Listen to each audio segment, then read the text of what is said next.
about Srila Prabhupada's Смиренный характер humble Шрилы disposition, Прабхупады, in spite of being несмотря на положение the world всемирного ачарьи,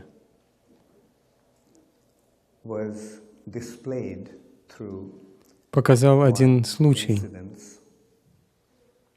It was in Holland. Это было в Голландии. Srila Prabhupada Шрила went Прабхупада to Amsterdam. отправился в He Амстердам. was about to give Он initiation. собирался давать инициации. Devotees were new Преданные были новенькими and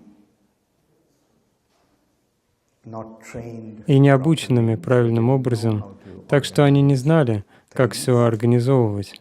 And they were making mistakes. И поэтому на каждом шагу они совершали ошибки. Prabhupada was getting А Прабхупаду more это and more. все больше и больше начинало раздражать.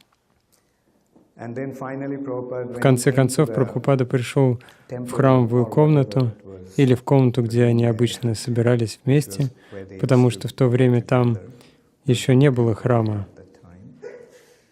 Prabhupada Прабхупада saw увидел алтарь the altar for the для sacrifice, жертвоприношения, и он был very disappointed очень расстроен that it was not тем, что ничего не было подготовлено должным образом. mentioned Он сказал, что that there was no fruit на алтаре не было фруктов. altar. And so one Один devotee, преданный he ran downstairs сбегал вниз по лестнице на кухню, and he cut some fruits нарезал немного фруктов, and he gave принес их наверх и отдал фрукты Шриле Прабхупаде. От этого Шрила Прабхупада еще больше расстроился. So those days one hippie kind В то of время в храм часто приходил один хиппи, to come to the temple quite regularly. и он заметил, что Notice когда that кто-нибудь whenever someone would терял lose his самообладание, the devotees would преданные говорили why ему: don't you chant? «Почему бы тебе не поповторять Харе Кришна?»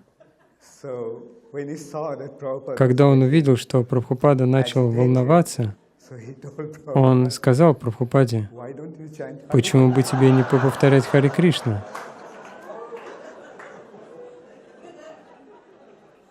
And Prabhupada Прабхупада quietly без слов took his bead bag взял свой мешочек с четками to chant. и стал повторять.